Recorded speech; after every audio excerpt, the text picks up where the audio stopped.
celebrate is the month where the Quran, that 114 chapters of the Quran, 604 pages, came down from the heaven, from the throne of God, to the lower heaven, waiting for Muhammad, the Prophet of Islam, to come. And then within 23 years, it came to him gradually. 13 years in Mecca, 10 years in Medina, depending on the situation, the need, and the instruction, and till we receive the whole Quran. So we celebrate that wonderful, great book since day one of revelation till today, till the day of judgment. Nothing in this Quran has been changed, even one single letter.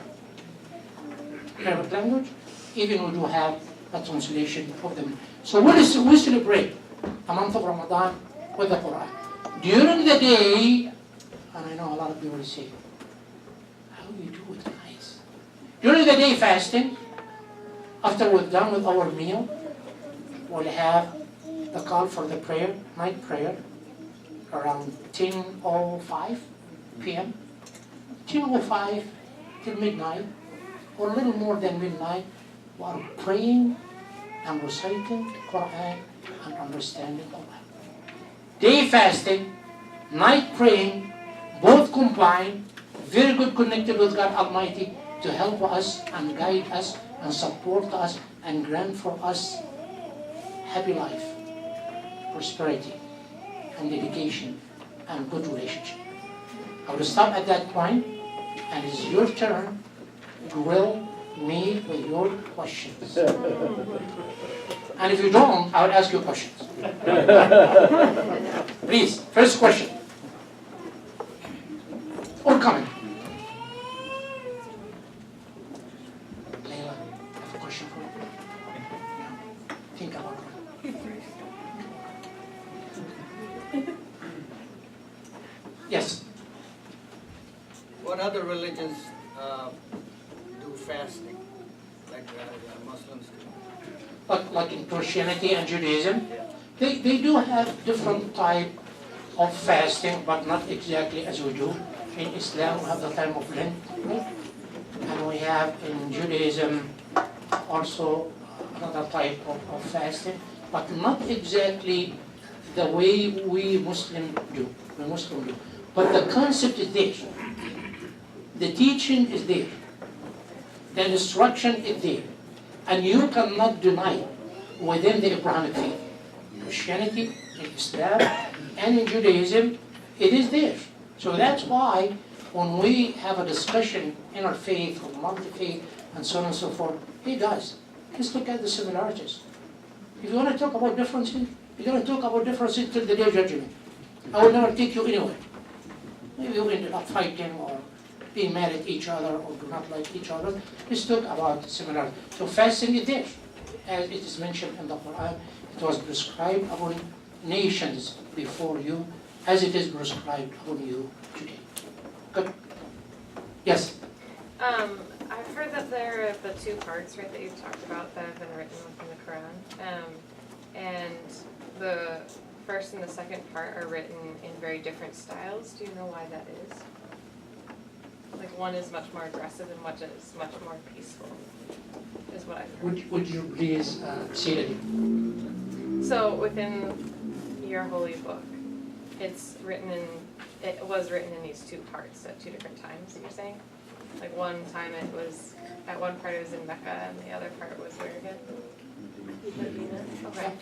And I've heard that those correlate with it being written in two very different styles. Do you know why that is? Like why? Wonderful question. Wonderful question. The revelation of the Quran came to the Prophet of Islam, almost half of it in Mecca, within 13 years, and the other half in Medina after he had to migrate from Mecca to Al-Medina because of the persecution, killing, you name it. Medina would be a more safe haven for him and his followers and so on and so forth. Once the Quran is revealed to the Prophet of Islam, Muhammad, by the angel Gabriel, Gabriel will never leave without making sure that Muhammad has memorized the revelation, not only verse by verse, or word by word, even a letter by letter. You are responsible as the Prophet of Islam to convey that revelation from God Almighty to you through me as the angel Gabriel. And immediately, Muhammad would call upon his followers there and say, oh, here's what I received. Sit down. And they would say, start reciting. Recite after him. Recite in Arabic. Make sure that they memorize each and every single word what was revealed. Okay? And explaining to them what it means. Though it is in their native tongue, it was revealed. But sometimes when you look at, I'm a native speaking person, sometimes when you read some verse of the Quran, what does it mean here? No, I have to check some references and so on and so forth. So, they read it, they recite it, they memorize it, they understand it, they comprehend it, and start teaching it. For so many years, Quran was kept deeply in their mind, heart, and soul, not forgettable. Never. And no change whatsoever. Even in one single consonant, letter. I can bring you downstairs in here, some of our kids are learning upstairs. Never reached the age of 12. Never reached the age of 12.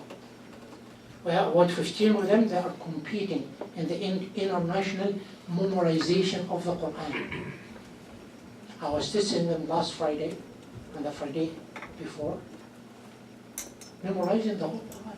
The whole Quran.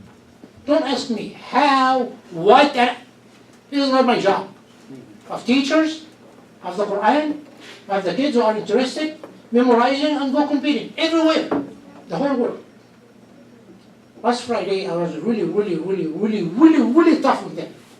I want to see how they are memorizing. I would go to one verse of the Quran. I didn't recite the whole verse. The first word of the verse. I would go, Alam.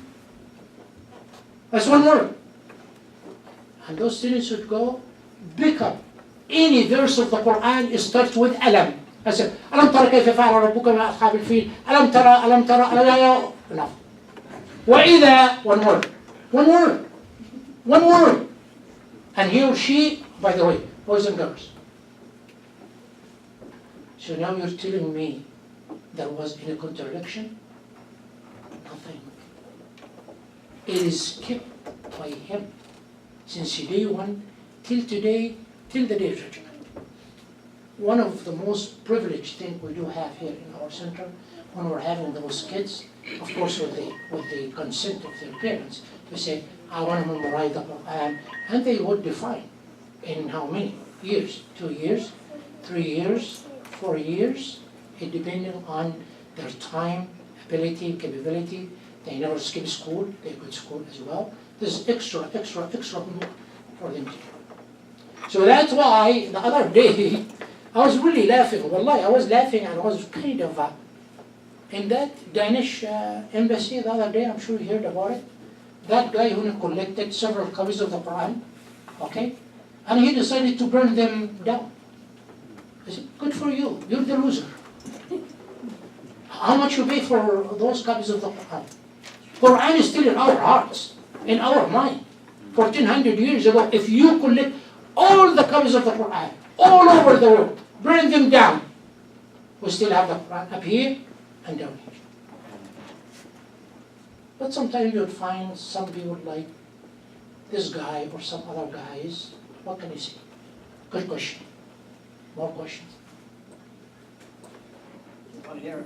Over here. Oh, I'm sorry. Go ahead. So practicing austerity and discipline in general, like, so it can connect you to maybe feeling like what it feels like to be starving or thirsty. But doesn't it also kind of, when you were talking about like, well, you can lie and really be eating, and then like it shows you your darkness too, right? Like it shows you that you're capable of being dishonest and you're capable, like where you're going to be, your breaking points are. And so then when you encounter people that are lying or doing things that are maybe like they're not in a good place with themselves, then you can also have compassion for them because you maybe not always, like you see where your breaking points are. So it's not just, it also is showing you your bad parts, right? Not just, Right. you're not doing it to be like, oh, I'm such an awesome, perfect person, right? You're also like, I have limits and Yes. where they are. Yes, thank you. Is that Good question. part of it? Good question and good comment. When we go to a doctor suffering from some illness or disease and so on and so forth, they describe us some medication and say, this medication to cover such and such, this to cover such and such, this to take care of such and such. Take them according to whatever, come back, when you find out what is going on. The beauty about Islam in general, it is, ready to hear this one? A comprehensive way of life. Never leave any iota of confusion about anything. Whatever the question you do have, there is an answer, of course. Our little girls in here don't come and tell me, Uncle Hamdi, I do not know how to read. Can you help me? Tell me what Islam is telling me. Yes, we have an answer for you. Fasting, again and again, it is not just abstaining from food and drink. I'll share with you something, you might be surprised or even shocked. I make sure that when I'm fasting away from food and drink, my brain and mind is fasting. My hearing is fasting. My tongue is fasting. My hands and my feet and my legs and my heart. Are you crazy? Are you telling us that, your mind is eating food and we do not know? Or your hearing? No, it is not only abstaining from food and drink. How you make your mind fasting, no second thought about any person in my life that I do have a relationship with.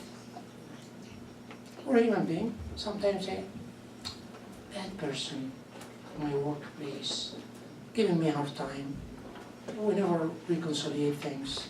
And you keep going on and on yourself. But once you get sick and tired of what you're saying, what your friends say, my classmate, my co-worker, giving me a hard time. He is such a, she is such a, talking, second thought, that relationship would be crippled. Fasting, don't do that. Never. Second thought, no. Backbiting, no. Hearing bad things about people, even if it is a bad thing, say, no. It is a good thing and it's going to be a good thing. God is testing them. They will be fine. My hands, and my writing, and my social media, and my computer, what I'm typing. How I'm communicating. How is my social media going? Bad? Good? Or something in the middle? Watch what those fingertips are doing. Because by themselves they are a miracle. From God to you. Utilize it the way it should. Is yours like mine? They are? Or different? Miracle. Bounty from Him. Use it the way it should. Not the way it shouldn't. My feet. I don't walk. I drive. Where are you going to drive to? Somewhere to do something bad, to hang around with bad people around and so on and so forth? No. Siyam, fasting would tell me, keep all of those fasting.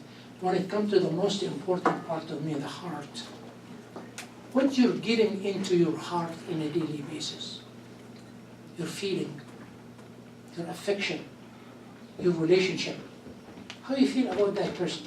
I don't like him. He is different. Color, religious, gender. Keep in mind, we, all of us are, regardless of the religion we're believing in, or the faith we do have, sons and daughters of Adam and Eve, equal, should take care of each other, should help each other. Fasting is helping me to do this. So that's why when it comes to the defaults, wrongdoing, right away being transformed by fasting, it would remind me, no, don't do that. No, oh, you're over speeding. Slow down. So this is the beauty of it.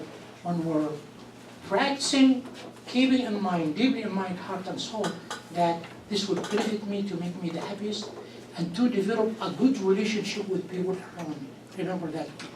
A good relationship with people around me, no matter what. Thank you. Yes? I have some questions about the Hajj. Does it have to happen at a certain time, and what does a person do when The Hajj, it has to be performed on a specific time during the year. Cannot be done like Ramadan. We're going to do Ramadan in the Ramadan. Hajj, there is a season of Hajj. You be prepared for it, and you arrange for it when you're going to be at, who's going to arrange for you, the arrangement and accommodation, and so on and so forth. Because on a specific days of Hajj, you have to be on a specific places. To be there, to watch, and to witness, and perform some specific rites and rituals there. So it has to be within a specific date. After the end of the month of Ramadan, count 70 days. It would be the season of Hajj.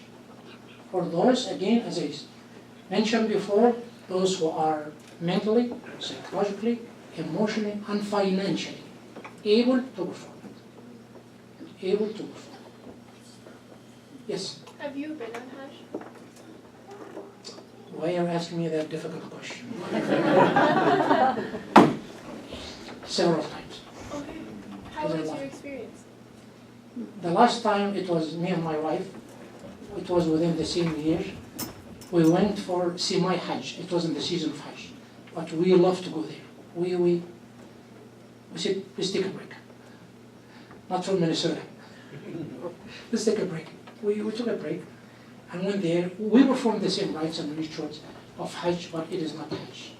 Once we came back, we feel that we missed some other things we did not do. It was 4 months later, went for Hajj. I arranged for that one with a wonderful group. And to tell you the truth, if you wanted to ask me about my experience in Hajj and what I can share with you, have you ever been recently in a place where you love to take a vacation at?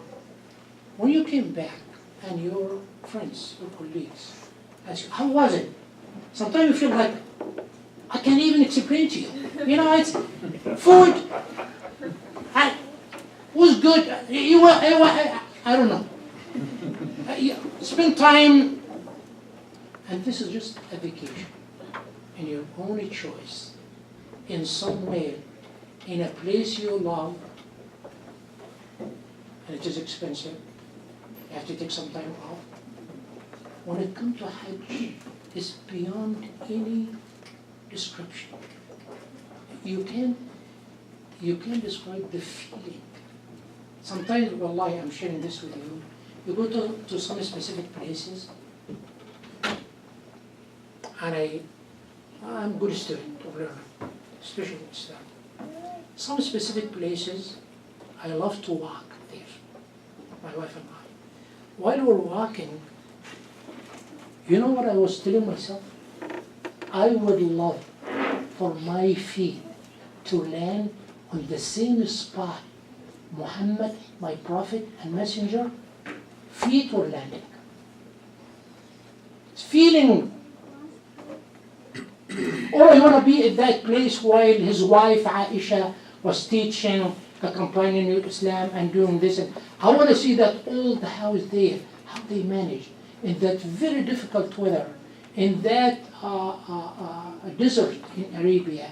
I want to see, sometimes even we have a driver to drive us from one place to another, so on and so forth. I want to walk. I want to see, though it is difficult. Or in one of the mountains, upheaval. Extremely difficult. But I want to climb up there to see what is going on. I want to have that feeling. And more than that, we are human beings. We have some relatives, our parents. Some of them passed away. Some of them still living. For those who passed away, when your memory is connected with them, I say, oh my God, I wish you could see my grandma. I wish I could see my grandpa, but he's gone. Let me ask God to forgive him, for them, show his mercy. But you're missing. Can you imagine for me? I'm missing my prophet. I'm missing his companions. I'm missing those who sacrificed. I studied their life, literally. I want to be like even 1/10 of 100th of any one of them. When I go to their graveyard and say, Omar, I'm here. Omar, Abu Bakr, I would love to see in our leadership, oh my God, how much of sacrifice, how much you have done. Uthman, you're one of the furthest, richest people in Arabia at that time, and you donated all what you have of money for the sake of God for poor people. No penny he left for himself. See, yeah, I can work and get. So when you're there and those places, mountains still as it was before. Even of the time of Jesus, even the time of Moses, is still the same places. So it's not only Muhammad, but in that place. But it used to be a place for Moses. It used to be a place for Jesus. It used to be a place for Mary. It used to be a place for... You have to see it. So that's why when you're done, right, so you should say, I wish you could stay more. But of course, you have your obligation. You have to come back and you have to do this. And one more thing. When you're around with people, at least every year, 3 million people. You meet people from everywhere. You have never seen them, you have never met them, you have never spoke their language, and you and them just saying Assalamu alaikum. Peace be upon you. So sign language, whatever the language is, and praying together, moving together, you do not want to sleep. You do not want to sleep. You'll be wasting your time. You'll be wasting your time. You're gonna see around many things there. So once in a while, even when I sit to myself, I say, oh, what did you do with that race? You remember? When you were watching, you know what is going on. When you study the history of Islam and what happened to the Prophet and his companion, his wives in particular, wives, and what hardship they had. And sometimes my wife and I say, we don't know what happened to that wife of the Prophet of Islam. See, how did she make it? Why not us like her? You don't ask me, you can find out. If you would like to be like her, please study and see. It's a great experience, wonderful experience. I wish you could write a book about it. Good question. Still have about maybe 7 minutes. 7 minutes? 5, 10? Okay. Grill me. Your questions.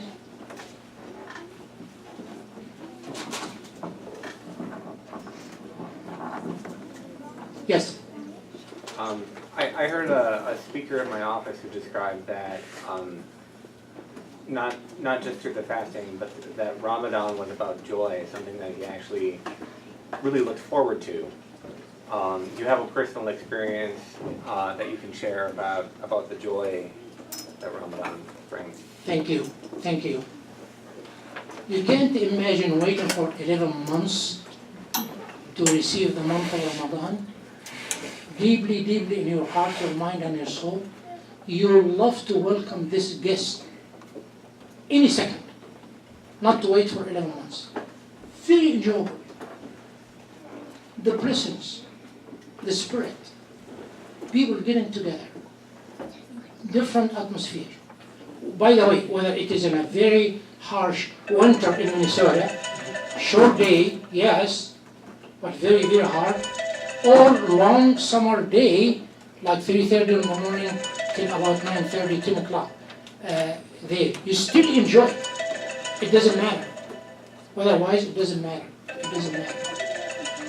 And one thing I would like to share with you regarding that question you're asking.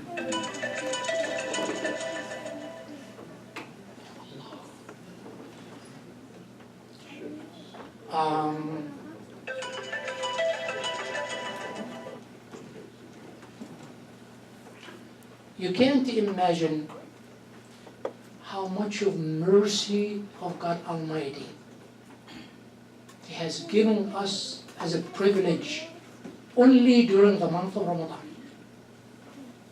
How much of forgiveness for all human beings. Am I right? We have our shortcomings, our mistakes. We do something wrong once in a while. We're human beings. Who's going to forgive this? When it happened, month of Ramadan. A month of Ramadan.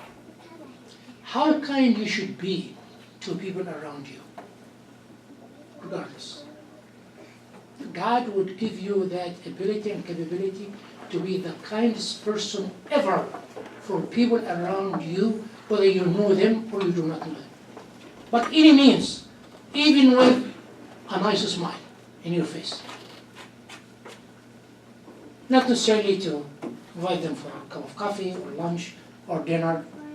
It is mainly the relationship. How God would be able and capable of helping you to enjoy this with people around you. I find it very, very, very interesting and very great and good. In Egypt or Egyptian. Or Egyptian. Here in this country, who we are? Who we are? Answer me. Everything. Everyone, everybody. And this is the beauty of this country. The beauty of this country. Color skin, look around. Gender, look around. Age-wise, wonderful kids. Religious-wise, look around. This is the beauty of Islam. Would tell you, regardless, we're still brothers and sisters in humanity, believing in the Abrahamic faith. These are things you do enjoy as a Muslim, and you love to live the rest of your life this way. Some people would say and pray sincerely, God, would you make the whole year Ramadan? And of course, out of his marriage, say, no, only 1 month. But have the training done well. Transfer yourself, transform yourself, benefit from it for the rest of the year. Great question. Yes. So does your community gather every night for an iftar, or just sometimes all together? Good question. Good question. Do our community gather every night for iftar? Some mosques do it on a daily basis. Someone would volunteer the food. People would come break their fasting. Here we're only doing it only Saturdays. Why? I know people can afford it. But I would rather have the family be together with their children in order to enjoy the month of Ramadan with them. It is good to be together and have people around and develop a good friendship and have a meal, no doubt about it. We're kind of in the middle. We might add to Saturdays throughout the month of Ramadan, Sundays. We might be. Some other places, they have it every day. It depends actually on the program you want to run. Good question. Maybe one more question? And someone would tell us it is time to break our fasting? I'm waiting. I have a question here. Yes. Over here. Or did you have one? Or two would be fine. Yeah, go ahead. I was gonna ask, the 5 prayers, are there different things or different specific things that you're supposed to do for each prayer? For each prayer. The prayer is mainly one of the most beautiful experience ever you could have as a Muslim.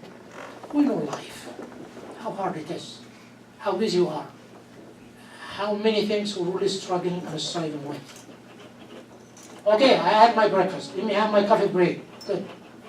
Relax for a while, go back to work. Lunch. Another coffee break. But by the end of the day, you feel like I'm drained. Coming to the prayer, disconnecting the whole world, totally, especially the materialistic aspect of it. Come face the Qibla and say, God, I'm coming to you. I need your help. I need to relax. Guide me, help me, forgive me, show your mercy in me. We need it. That's why it is designed by Him, is the wisest. 5 times a day, I have to come to the prayer in order to take myself away from everyone. It's not only this. It could be very kind of personal, selfish kind of thing I do for myself. But one move of our prayer, have you ever seen Muslim praying? You'll see us praying upstairs. One move is to have your forehead, your nose, and your fingers, your palm and your knees and your toes touching the ground. Touching the ground. Spiritually speaking, we should do it as much as we can, as hard as we can.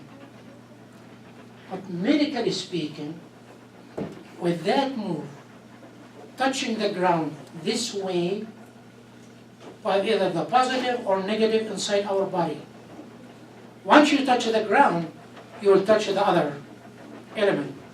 By having that touch of positive and negative, all of the negative things inside your body, electronically speaking, medically speaking, you name it, they are released.